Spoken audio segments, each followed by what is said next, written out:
In my last video I removed the front axle and I gave the underside of the front of the cab a really good protected coat of paint.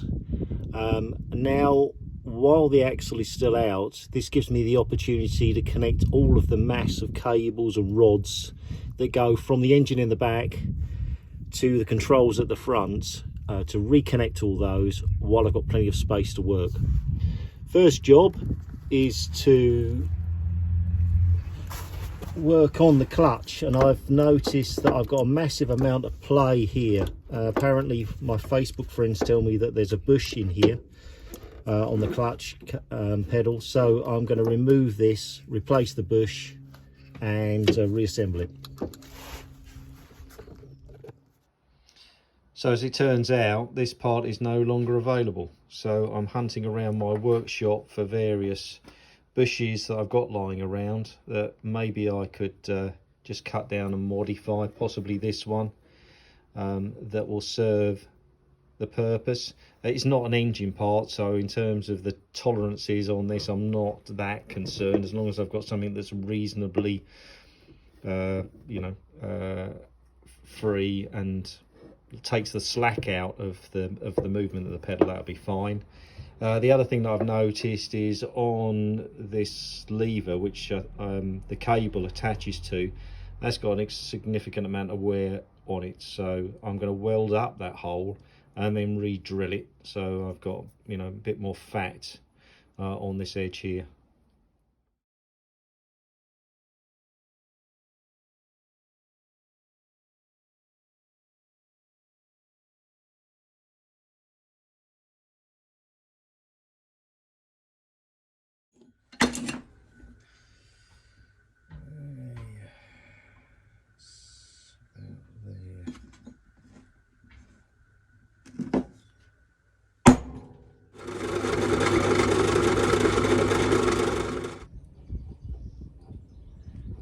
So now it's just a question of reassembling the parts now that I've got my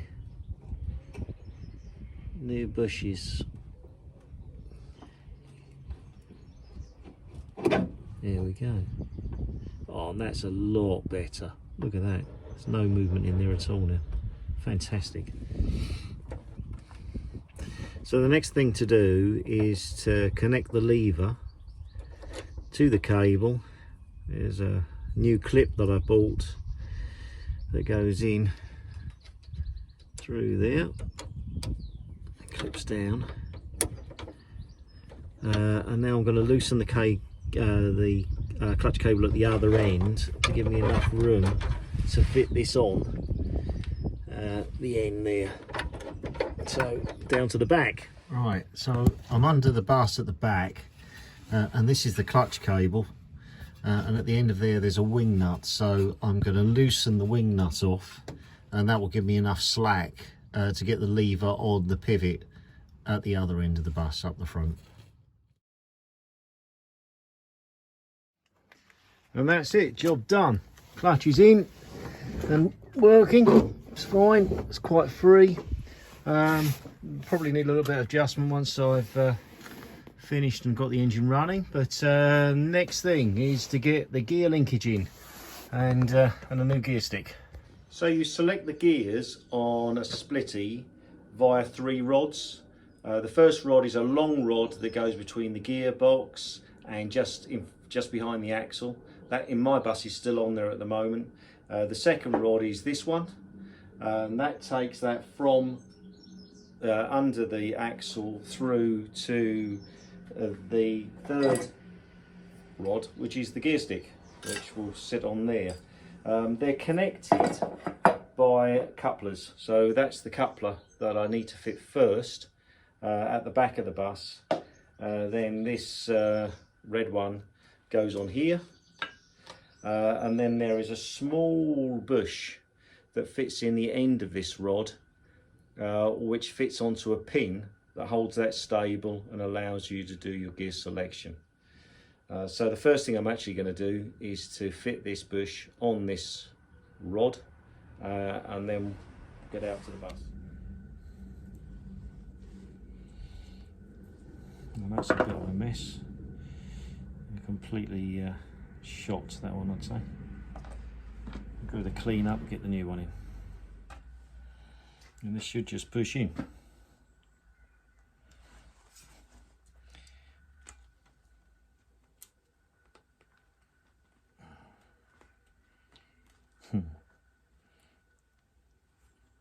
Should. There it goes.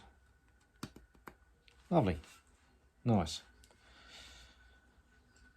That will help definitely to reduce the sloppiness of the gear change, which these buses are renowned for.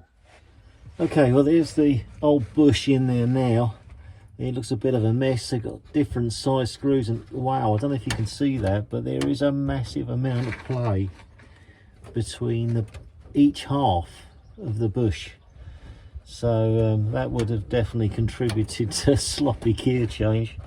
I've selected, I guess either would have been first or third. I pushed the rod as far back as I can into the gearbox to give me room to get all this out, and it's just a question now of undoing these two nuts, both of which should be connected with a safety wire, and that's not there either.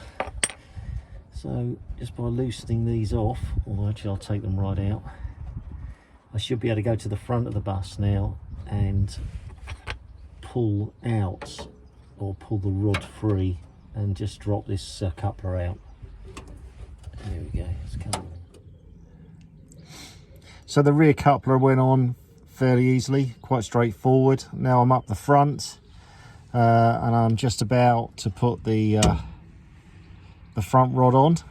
That bush there is going to go onto this pin, which I've greased up at one end, and at the other end I've got the coupler there. If you can see that, I've put that loosely on the end of the long rod, and we'll see how we get on now as I offer it up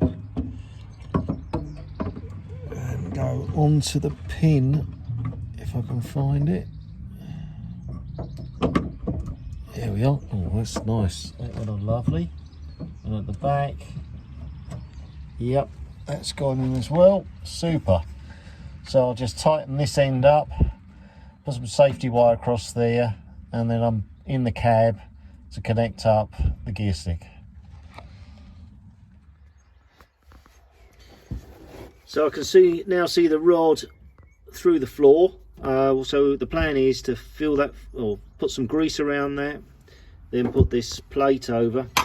And I understand it's important to have the plate the right way round, so you've got the long edge there on the right hand side, and the short edge on the left. So that I'll centre that, put the gear stick in, put it pretty central, and then nip these up, these two screws here. And it won't be really until I get out on the road I can just make sure. There's a little bit of adjustment up and down here to but I won't really know until I'm driving and changing gear in the real world whether that's adjusted properly. So that'll suit, that'll do me for now. Well, there you have it. I've got a clutch, and I've got, well, what seems to be about 4 gears in there somewhere. So something's selecting, which is pretty good, better than it was this morning. So I hope you enjoyed that. Please like and subscribe, and in my next video I'll be doing an upgrade to the accelerator assembly. Thanks for watching.